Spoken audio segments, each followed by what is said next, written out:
Kim Chu dawat sa pag-unfollow ni Michelle D kay Oliver Moeller.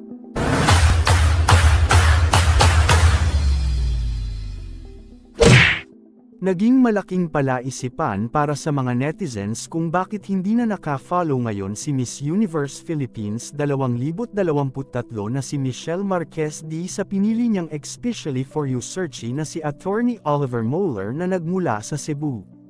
Matatandaan na si Michelle D ang unang naging guest ng It's Showtime sa segment na Especially for You noong April 6, 2024 sa unang araw ng kanilang pag-ere sa main channel ng Kapuso Network.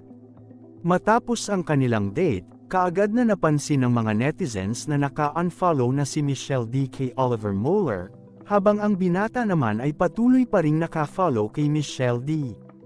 Dahil dito, may ilang mga netizens na pilit na dinadawat ang pangalan ng actress, TV host na si Kim Chu sa usaping ito.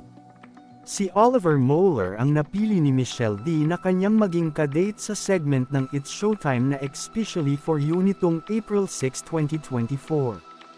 Marami ang kinilig sa kanilang dalawa dahil hindi maitatanggi na may hitsura rin naman si Oliver Moeller at makikita na malakas ang chemistry nilang dalawa.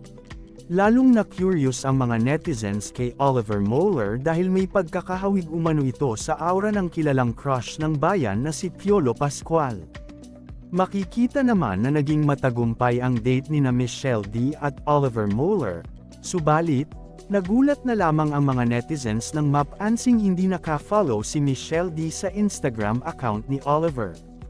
Ayon naman sa ilang mga netizens na nakasubaybay sa Instagram following ni Michelle D na nag-ana pa ang pag-unfollow ni Michelle D kay Oliver Moeller matapos ang muling pagpunta ni Oliver sa It's Showtime nitong April 16, 2024, kung saan tinukso pa ito ni Vice ganda sa actress TV host na si Kim Chu na nagmula rin sa Cebu.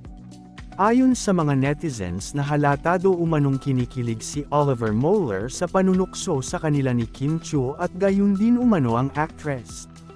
Sa isang panayam, tahasang inamin ni Oliver Moeller na matagal na siyang nagagandahan kay Kim Chu bago pa man siya naging guest sa It's Showtime.